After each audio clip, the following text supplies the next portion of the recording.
주의 그 사랑 한량없도다. 찬송할지어다 예수의 공로. 주의 그 사랑 한량없도다. 찬송할지어다 예수의 공로.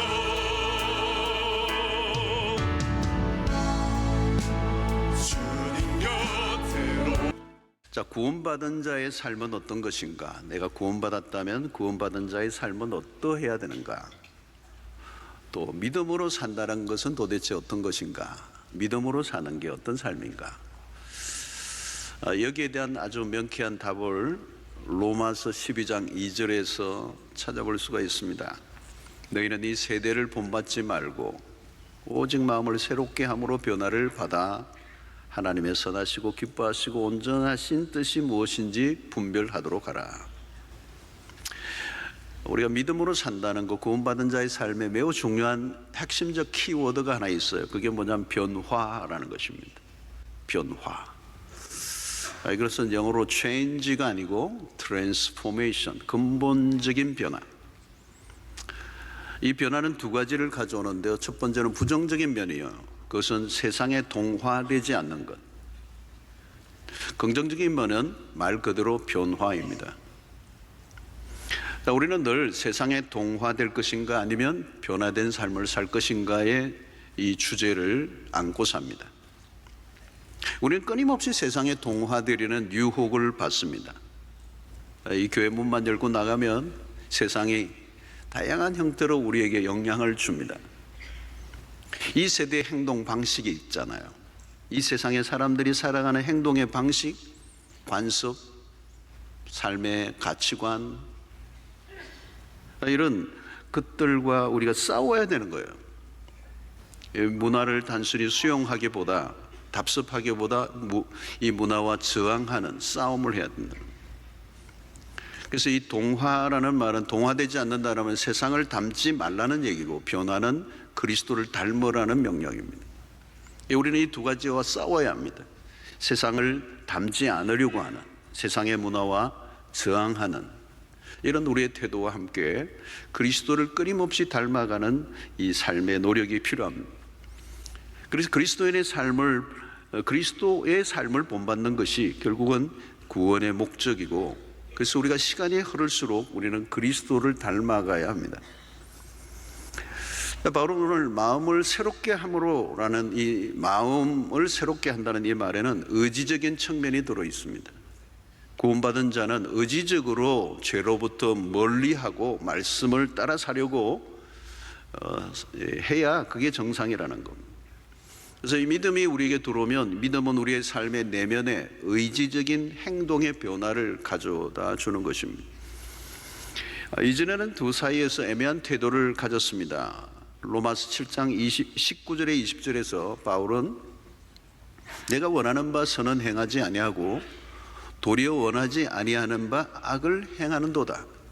만일 내가 원하지 아니하는 그것을 하면 이를 행하는 자는 내가 아니요 내 속에 거하는 죄니라 그랬습니다.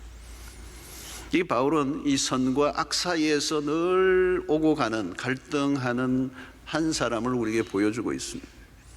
선을 행하고 싶은 마음은 있지만 어쩔 수 없이 죄를 짓는 연약함을 가지고 산다는 겁니다. 그래서 바울은 12장에서 이제 마음을 새롭게 하라. 이제는 죄를 짓고자 하던 의지에 끌려다니는 게 아니고 이제 선을 행하려고 하는 의지가 우리 안에 들어왔다는 거예요. 그래서 믿음은 우리를 새로운 삶의 방식을 살도록 우리의 삶을 바꾸어 놓았습니다. 그래서 마음을 새롭게 하라는 이 말은 생각을 바꾸라, 사고방식을 바꾸라, 관점을 바꾸라, 가치관을 바꾸라, 세계관을 바꾸라, 이런 말인 것입니다. 자, 믿음은 우리의 삶에 무엇을 바꾸어 놓았는가? 로마 교회 안에는, 이 바울이 로마에 편지를 보내는데 로마 교회 안에 유대인과 이방인이 함께 섞여 있었습니다. 유대인으로서 그리스도인이 된 사람, 그리고 이방인으로서 그리스도인이 된 사람이 한 교회 안에 같이 모여 있습니다. 당연히 문화적 차이로 인한 갈등이 생길 수밖에 없죠. 유대인들은 예수를 믿어도 여전히 부정적인 음식으로 구별된 것을 먹지 않았습니다. 유대인들은 주로 목을 매어 죽인 것들, 뭐 돼지고기라든가 피가 있는 것이라든가 이방의 신에게 올려진 제물이라든가 걸 먹지 않았습니다. 사도행전에서 보면 사도 베드로가 좋은 예입니다. 그런 먹는 것에 대해서 굉장히 거부감을 가지죠. 공중에서 내려온 보자기에 유대인들이 금지했던 음식이 들어있으니까 베드로가 성령 충만한 이유였음에도 불구하고 한사코 거절합니다. 절대로 내가 먹을 수 없습니다.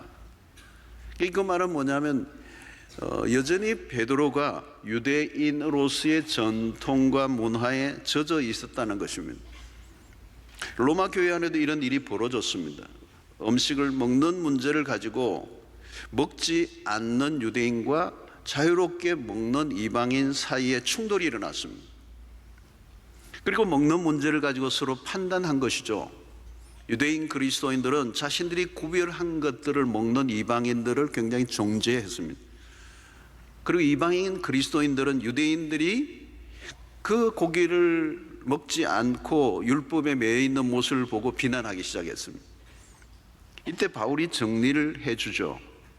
로마서 14장 1절로 3절에 보면 믿음이 연약한 자를 너희가 받되 그의 의견을 비판하지 말라. 어떤 사람은 모든 것을 먹을 만한 믿음이 있고 믿음이 연약한 자는 채소만 먹느니라.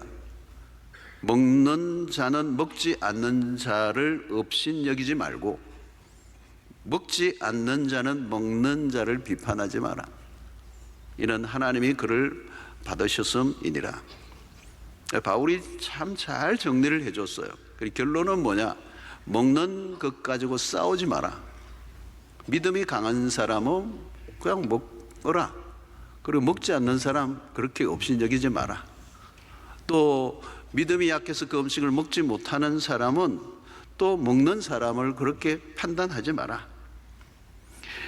자, 이제 정리를 해준 것입니다. 그래서 바울은 먼저 믿음이 강한 사람들에게 주문을 먼저 하죠. 14절에 내가 주 예수 안에서 알고 확신하노니 무엇이든지 스스로 속된 것이 없으되 다만 속되게 여기는 그 사람에게는 속되다. 이게 좀 봐줘라. 왜 그렇습니까, 여러분? 복음 안에 우리가 들어오면 이전에 얽매인 것들로부터 다 자유로워집니다. 그러나 자유롭다 하더라도 다른 사람이 보고 시험에 들면 그 연약한 사람을 위하여 내가 자유를 조금 억제할 필요가 있다. 그게 성숙한 태도다. 내가 먹어도 되지만 너가 자꾸 내 먹는 모습을 보고 시험에 들고 걸리니 내가 안 먹겠다. 이게 강자가 되는 것입니다. 너는 왜 못 먹냐? 아직도 그렇게 그런 거에 걸려 있냐? 약해서 그래. 난 먹는다. 메롱 이러면 안 된다는 거예요. 도리어 형제가 죄를 짓게 만드는 일을 해서는 안 된다. 내가 옳으니까 무조건 나는 하고야 말겠다. 그러면 그건 믿음의 모습이 아니라는 겁니다. 도리어 믿음의 강한 자나 믿음의 약한 자를 고려하고 배려해야 한다는 겁니다. 자, 여러분, 부부간에도 마찬가지죠. 결혼하는 순간부터 불편해지는 게 많아집니다. 혼자 살 때는 내가 하고 싶은 대로 다 했습니다. 뭐 일어나고 싶을 때 일어나고 자고 싶을 때 자고 아침에 자기가 먹든 말든 뭐 편하게 했어요. 근데 결혼한 순간부터 우리는 서로에게 속박을 당하는 것입니다. 내가 하고 싶은 대로 만약에 하면 같이 살 수 없습니다. 배우자가 싫어하면 어쩔 수 없이 자제해야 되죠. 그래야 함께 사는 것입니다. 그게 공동체 안에서 살아가는 방식을 이제 말하는 거죠. 여러분, 소신이라는 말을 좀 잘 이해해야 될 필요가 있습니다. 자신만의 소신, 또 신앙의 소신 가지는 건 참 좋습니다. 그러나 그것이 다른 사람들, 특히 신앙이 약한 사람들에게 시험이 들게 한다면 조심해야 되는 거죠. 신앙생활을 오래 한 사람이라면 신앙의 첫걸음을 걷는 사람들에게 신앙의 시험거리를 제공해서는 안 되는 거예요.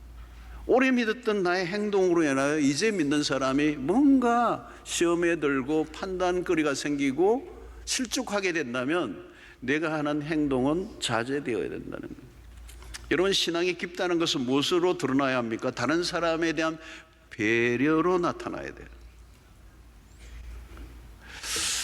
여러분, 신자로서 세상 속에 살아갈 때도 마찬가지입니다. 내가 예수 믿는다는 게 밝혀진 이상 이제 나는 독립적이지 않아요. 내가 예수를 믿는다라는 게 알려지는 순간부터 나라는 존재는 이제 수영로 교회와 또 더 크게 얘기하면 한국교회와 더 크게 말하면 기독교와 연결이 되어 있는 거예요. 더 크게 말하면 그리스도와 연결이 되어 있는 거예요. 그러니까 내 행동 자체가 그리스도로 직결되는 거예요. 너 보니까 예수 없네. 여러분, 우리는 교회 공동체의 일원으로 책임 있는 행동을 해야 합니다. 우리의 말과 행동이 달라야 한다는 거죠. 다른 사람의 시선과 평가를 고려해야 한다는 겁니다. 자기 소신만 강조한다면 그 미성숙한 태도입니다. 가끔 외골수를 만납니다. 원웨이, 이야기가 잘 안 통해. 자기의 신념과 철학이 너무 완고해. 자기의 틀을 절대로 깨려고 하지 않는 사람들이 있습니다. 고린도전서 10장 23절과 24절에 바울은 이런 얘기합니다. 모든 것이 가하나 가해요. 그런데 모든 것이 유익한 것은 아니라는 거예요. 모든 것이 가하나 모든 것이 덕을 세우는 것은 아니다. 누구든지 자기의 유익을 구하지 말고 남의 유익을 구하라. 이게 성숙이라는 거죠. 그러니까 중요한 것은 본질입니다. 왜 먹는 문제로 싸우지 말라는가? 그 이유는 그 먹는 문제가 본질적인 문제가 아니라는 거예요. 음식 문제는 진리 문제가 아닙니다. 생명 걸 일이 아니고 매우 사이드 이슈라는 거예요. 부수적인 일이라는 거예요. 신앙의 본질이 아니라면 스무스하게 부드러워해야 된다는 거예요. 내가 생각하는 게 옳을 수 있습니다. 내 생각이 옳다고 믿는 것까지도 좋습니다. 그걸 뭐라고 할 사람은 없어요. 그러나 그것으로 끝나면 안 된다는 거예요. 다른 사람의 생각도 존중히 여겨야 된다는 거예요. 나만 옳다고 하면 어떻게 돼요? 전쟁이 벌어지는 거예요. 함께 살 수가 없습니다. 무엇이든지 그렇습니다. 흑백 논리라는 게 있죠, 여러분. 흑백 논리에 갇힌 사람들이 있습니다. 무섭죠, 여러분. 근데 여러분, 인생이 그렇게 흑과 백으로만 나눌 수 있나요? 불가능해요, 여러분. 세상은 흑과 백으로만 존재할 수 없습니다. 나라는 존재 한 사람만 봐도 흑이냐 백이냐 구분하기 어려워요. 우리나라가 이 분단의 상처 때문인지 흑백 논리가 매우 강해요. 우리나라. 그러니까 O 아니면 X예요.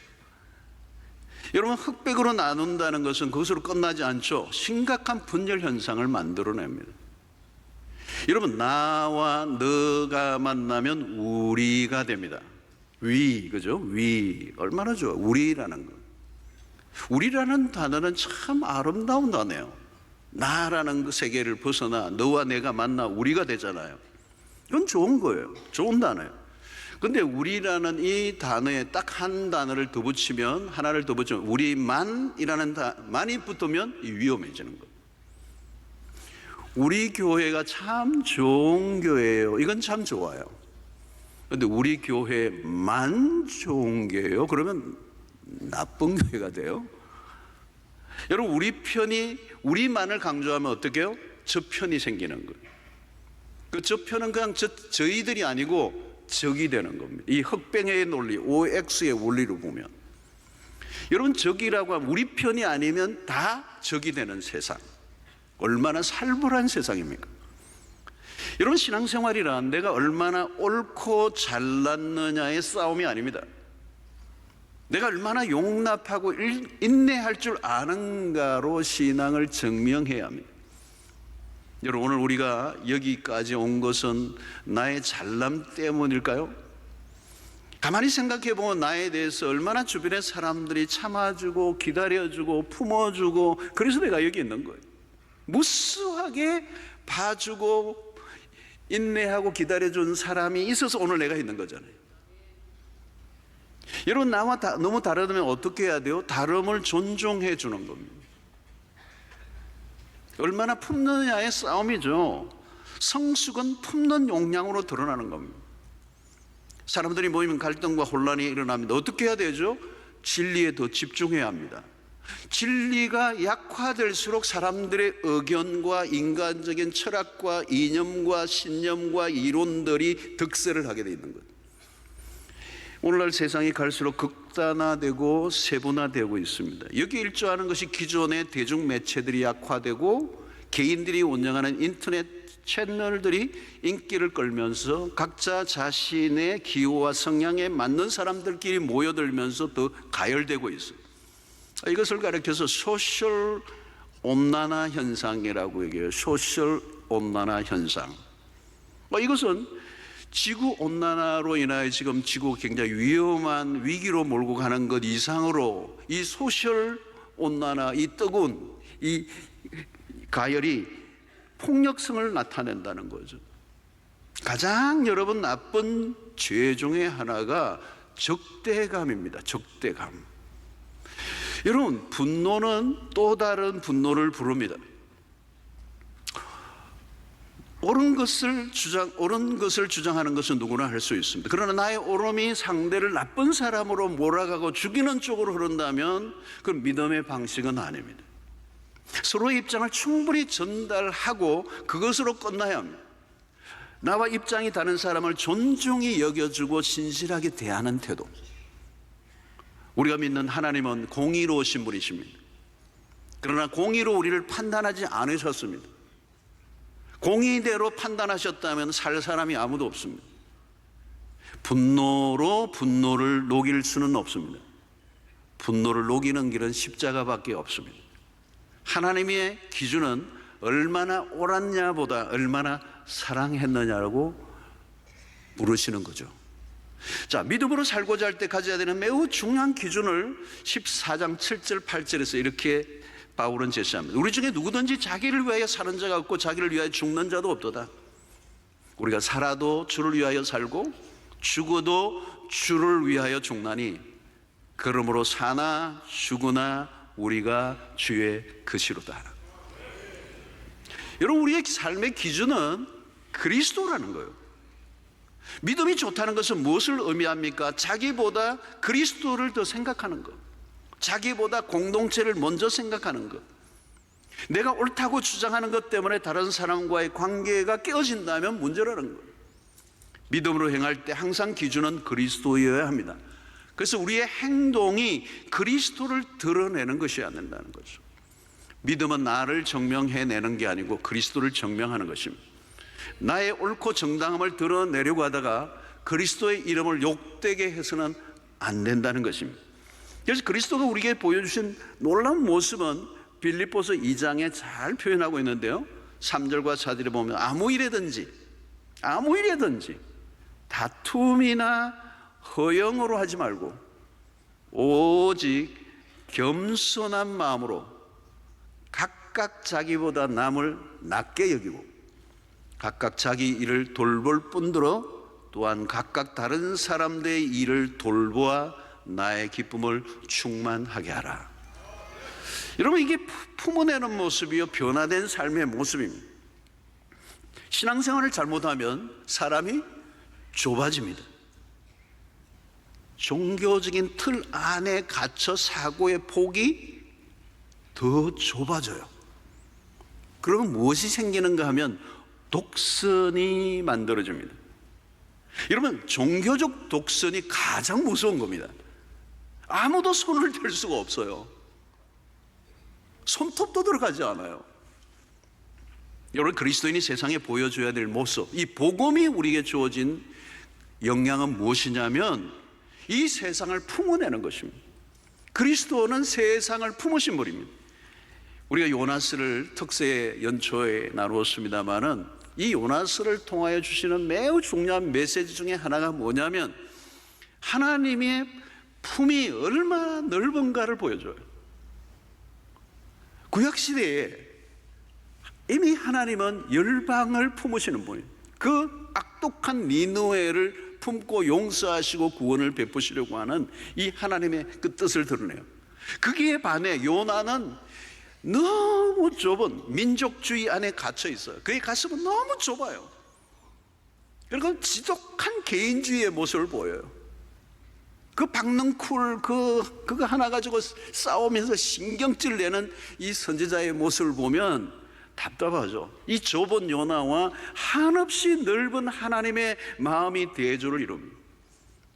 여러분, 누가 형님이요, 누가 어른이요, 누가 성숙한 사람일까요? 품는 사람이에요. 나와 다른 사람을 바라볼 때 저 인간 왜 저러지? 그렇게 보지 않는 거죠. 나와 다른 사람들이 있구나. 너무 독특한 사람이 좀 눈에 띄면 하나님이 특이하게 만드셨구나.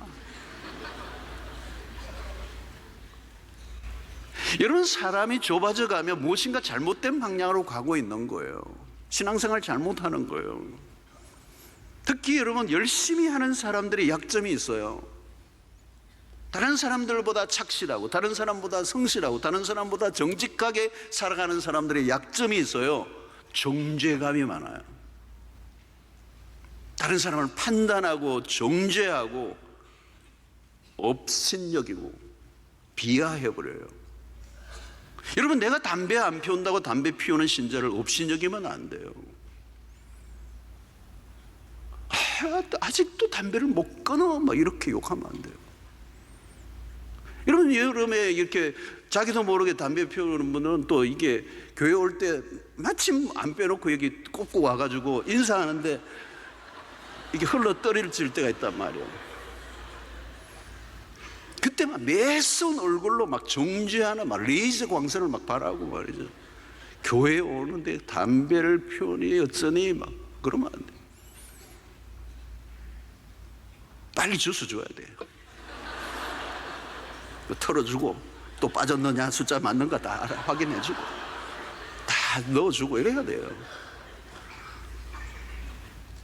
여러분, 탕자의 비유에서 큰아들의 모습과도 같아요. 돌아온 동생을 바라보는 그의 시선을 보세요. 아래 한계라는 게 찾아볼 수가 없어요. 성실하게 살아온 자기 잣대로 볼 때 그는 인간도 아니지. 탕자가 자신의 기준 안에 들어오지 않으면 그냥 아웃이에요. 여러분, 말씀을 실천하고자 하고 열심히 신앙생활하는 거 참 좋아요. 문제는 다른 사람을 바라보는 잣대가 너무 엄격한 거, 품어내지를 못하는 거. 자기 기준이 안 들어오면 그냥 비판하고 정죄하는 거. 왜 저렇게 사냐? 여러분, 사람이 날카로워지면 안 됩니다. 차가운 신자가 되면 안 됩니다. 얼굴이 갈수록 근엄해지고 무서워져 가는 신자들.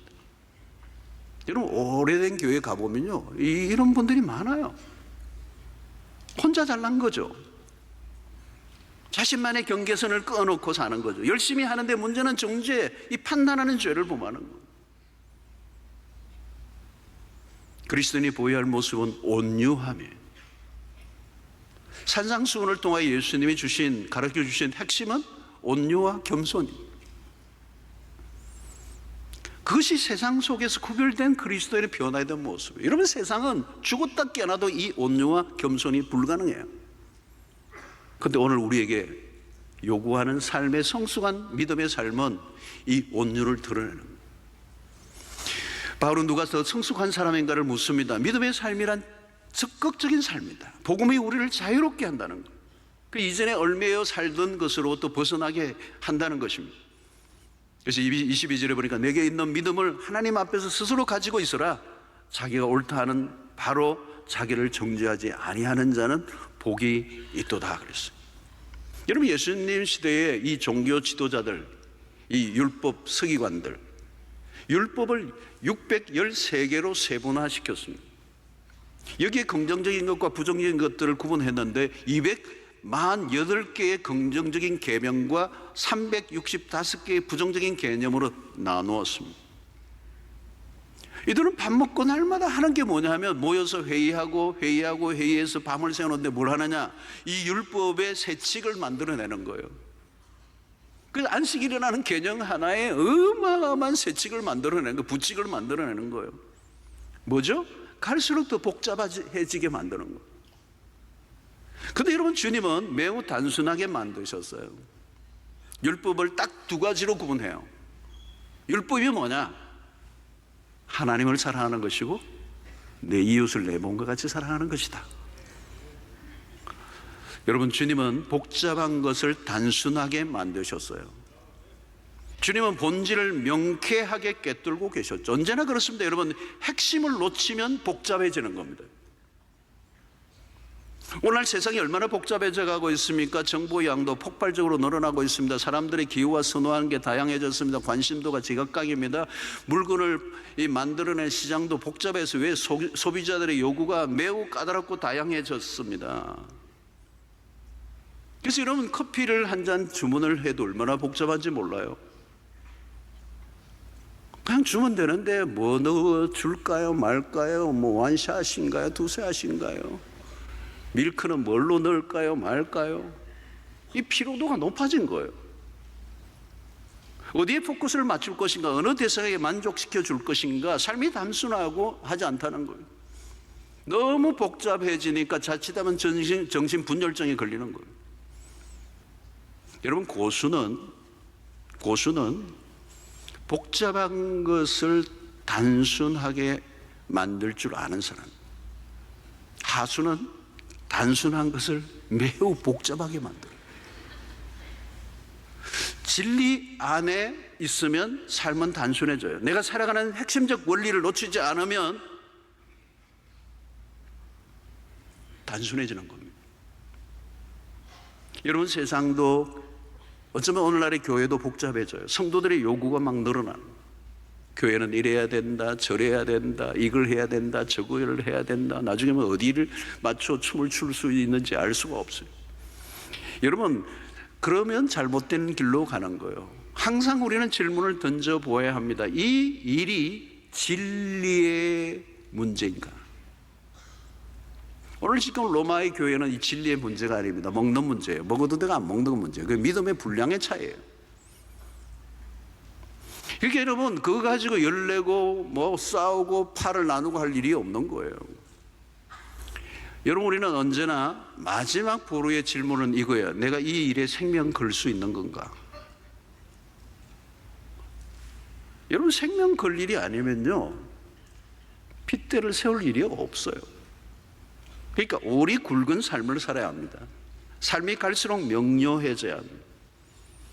개인도, 교회도, 비즈니스도 마찬가지예요.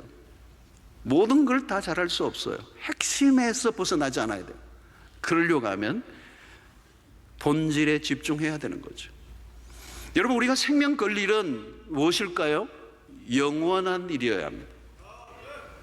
10년, 20년 막 목이 터지라고 주장하다가 그 10년, 20년을 그 이슈가 사라져버리면 그분은 어디로 가야 될지 몰라요. 그래서 C.S. 루이스가 한 말은 두고두고 생각해 볼 필요가 있습니다. 뭐라고 했죠? 영원한 것이 아니면 영원히 무용지물이다. 조금만 시간이 흘러도 별것 아닌 것들 너무 많아요. 내가 왜 그때 그 일로 그렇게 열을 냈지? 얼굴이 화끈거릴 때가 와요. 여러분, 누가 강한 자입니까? 믿음이 좋다는 것을 무엇을 의미합니까? 우리가 해야 될 그 일에 이 진리에 관련된 것이어야 한다는 거죠. 그래서 우리의 행동의 기준은 언제나 믿음입니다. 그래서 23절에 의심하고 먹는 자는 정죄되었나니 이는 믿음을 따라 하지 아니하였기 때문이라. 믿음을 따라 하지 아니하는 것은 다 죄니라. 그러니까 우리는 믿음을 따라 행동해야 합니다. 믿음으로 하지 않는 게 죄라는 거죠. 여러분, 믿음이 약하면 스스로 많은 제약을 받습니다. 행동하는데 제한을 많이 받을 수밖에 없죠. 믿어야, 먹어야 될 것, 먹지 말아야 될 것, 피할 것들이 많아지는 겁니다. 진리 안에서 자유를 누려야 하는데 자유가 축소되는 거죠. 율법 아래 살 때는 그렇게 살았습니다. 하지 말라는 게 그렇게 많았습니다. 그러나 복음 안에 들어오니까 이제 더 이상 그런 것들은 의미가 없어졌어요. 자유로울 수가 있다는 것입니다.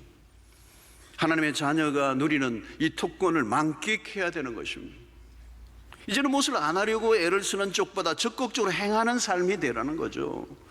하나님의 영광을 위해 우리가 주신 것들을 마음껏 사용하는 것, 믿음은 적극적인 삶을 살게 하는 것입니다. 물질적인 부분도 마찬가지입니다. 여러분, 청교도 신앙은 근검 전략하는 것, 검소한 생활을 매우 강조했어요. 매우 좋은 것입니다. 그러나 물질을 절약하는 것까지는 좋은데 절약을 강조하다가 도리어 물질에 매이게 되는 쪽으로 흐른다면 오히려 그것이 물질과 거리를 두고 살겠다고 했던 것으로 시작이 됐는데 나중에는 물질에 매이는 종이 되는 거죠. 그래서 청지적인 삶을 살아가는 태도는 물질의 절약으로 끝나지 않고 물질이 필요한 곳에 적극적으로 사용하는 것이 남게 되는 생산적인 일이라는 것입니다. 사랑하는 성도 여러분, 이제는 죄를 짓지 않는 것으로 만족하면 안 됩니다. 적극적으로 선을 행해야 합니다.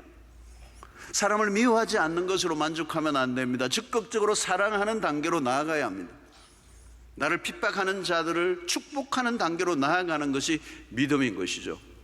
복음 안에서 사는 삶은 자유입니다. 이전에 우리를 얽어매던 것들로부터 자유를 누립니다.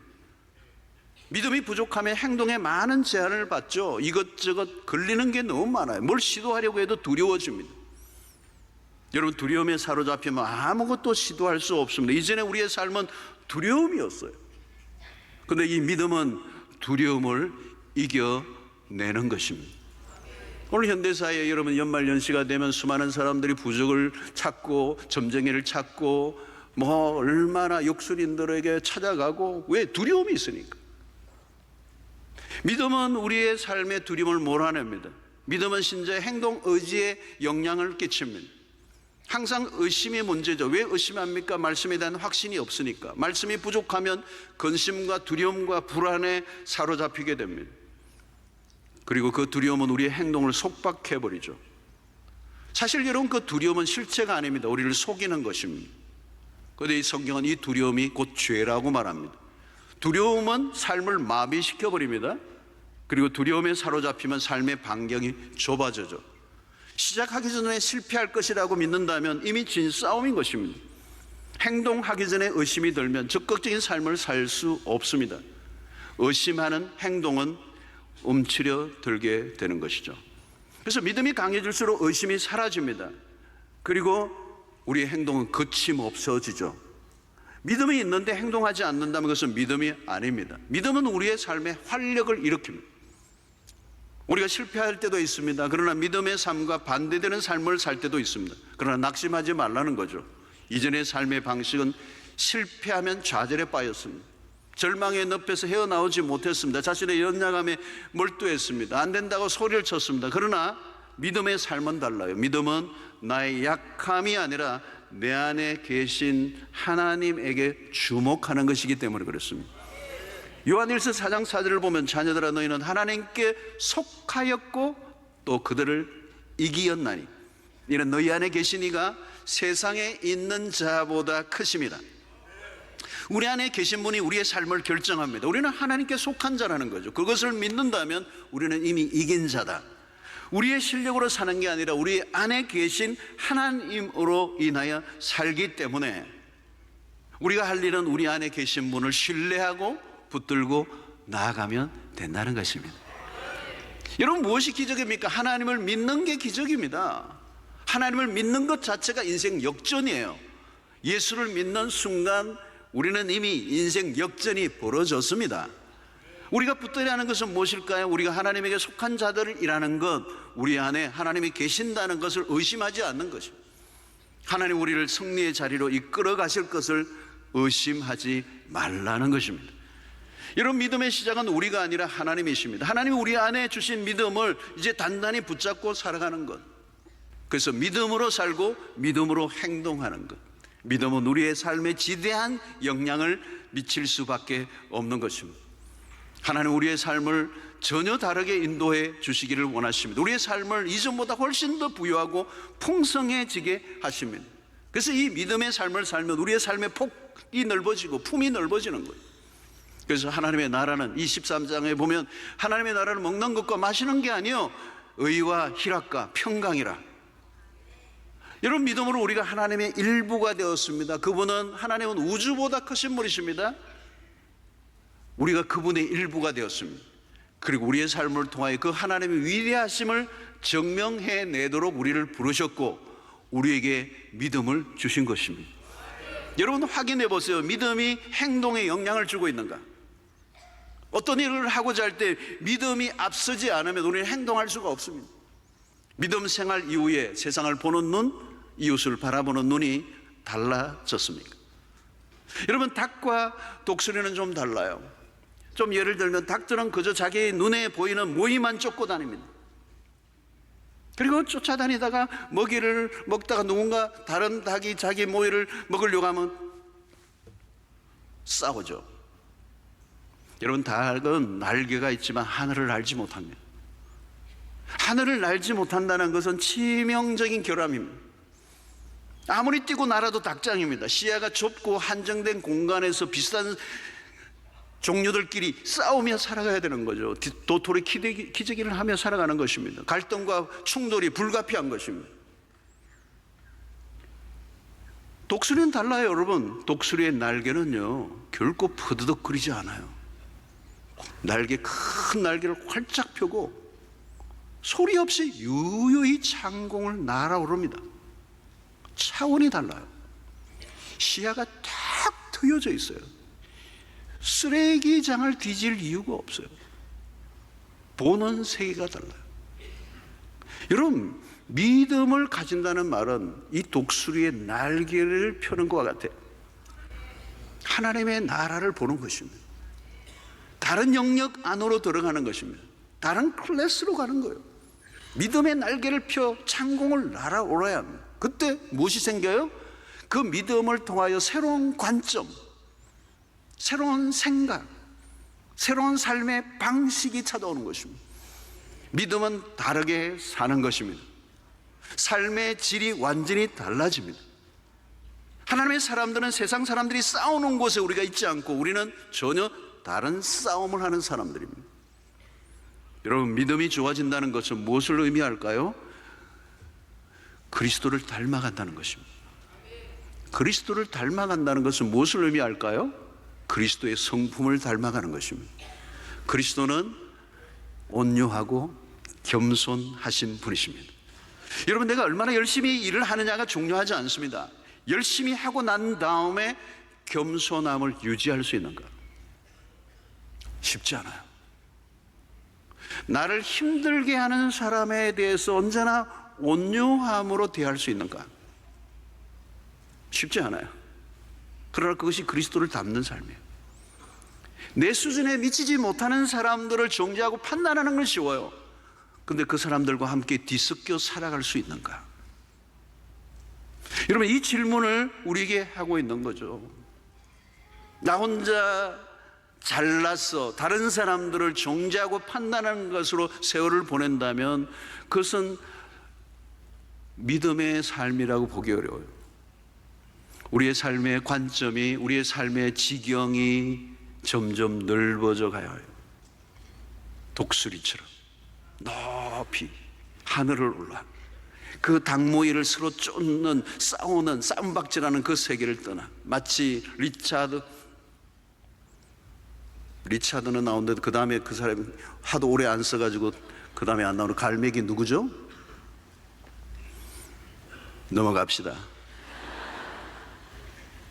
최근에 이 해운대 미포 쪽에 그 갈매기들이 그렇게 많더라고요. 그 갈매기들이 있는데 중국 사람들이 오셔가지고 아주 새우깡을 가지고 와서 큰 날라주는데 막 수도 없는 이 갈매기들이 날라와서 그걸 쪼아 먹는데 얼마나 그냥 싸움 박질이 심한지 여러분, 오늘 세상의 모습을 보는 것 같았습니다. 여러분, 우리는 믿음은 우리를 날개를 펴고 더 높은 곳으로 올라 더 넓은 세상, 하나님이 만드신 하나님의 나라, 그 하나님의 나라는 먹고 마시는 게 아니고 의와 희락과 평강을 누리는 삶, 그리스도를 우리의 삶을 통하여 증명해내는 삶, 그것은 온유와 겸손. 여러분, 신자됨의 모습이 세상 사람들이 보기에도 고개를 숙일만 해야 돼요. 내가 내 모습에 감동하는 것은 의미가 없습니다. 우리의 신앙의 모습이 주변 사람들로부터 세상의 사람들이 정말 감동해야 될 만한 그런 삶이 진짜여야 된다는 거예요. 그게 뭘까요, 여러분? 이 세상을 품어내는 모습이에요. 하나님의 진리 안에서, 복음 안에서, 우리에게 주어진 자유로 다른 사람들을 판단하고 정죄하고 적대감을 만들어내는 이 살벌한 세상을 만드는 것이 아니라 그리스도의 그 품으로 품어내고 용서하고 온유와 겸손을 드러내며 우리가 그리스도를 닮은 사람으로 세상 속에 증명해낼 때 세상이 그 앞에 무릎을 꿇고 감동하는 역사가 일어나게 될 줄로 믿습니다. 세상을 닮아가지 말고 그리스도를 닮아가는 여러분들 되시기를 주의 이름으로 축원합니다. 갈수록 더 온유해지시기를 바랍니다. 스캇 솔저라는 유명한 분이 온유로 답하다라는 유명한 책을 썼어요. 우리가 세상 속에 오늘날 그리스도인이 보여야 될 모습은 온유함이에요. 온유함은 연약한 모습이 아닙니다. 유약한 모습이 아니에요. 정말 하나님 앞에서 온전한 진리의 중심에 사로잡혀 있어야만 우리는 대결하지 않고 적대감을 가지 않고 이 세상을 품어내고 그 품어냄이 그리스도의 십자가를 통하여 그리스도가 우리에게 보여주셨던 모습이기 때문에 좀 더 기다리고 좀 더 참아내고 좀 더 온유하고 좀 더 겸손하고 좀 더 우리가 이 세상에 하나님의 사랑을 드러내는 일에 우리의 삶을 최선을 다할 때 세상에서 보지 못했던 그 온유와 겸손으로 인하여 세상의 사람들이 그 앞에 감동을 받고 그리스도 앞으로 나오는 역사가 일어나게 될 줄로 믿습니다. 하나님 오늘 또 우리에게 주신 말씀을 통하여 다시 한번 복음 안에서 살아내는 삶이 무엇인가를 확인했습니다. 믿음으로 산다는 것, 나의 잘남이 그리고 나의 정명이 목표가 아니요 우리의 삶을 통하여 그리스도를 드러내고 증명하는 것이 우리에게 주어진 목표요. 우리가 예수를 믿으면 믿을수록 더욱 그리스도를 닮아가고 그리스도의 성품을 품어내는 우리의 삶이 될 수 있도록 도와주시옵시고 우리의 삶을 통하여 세상이 감동하고 세상이 그리스도를 보게 되는 역사가 있게 하여 주시옵소서. 예수님의 이름으로 기도하옵나이다. 아멘. 이제는 우리 주 예수 그리스도의 놀라우신 은혜와 하나님의 크신 사랑과 성령의 교통하심이 우리 갈수록 믿음이 자라남으로 말미암아 그리스도를 닮아 그리스도의 성품을 온 땅에 드러내므로 하나님의 나라를 이루는 일에 쓰임받기로 결단하고 돌아가는 주의 백성들 머리 위에 지금부터 영원토록 함께 있을지어다. 아멘.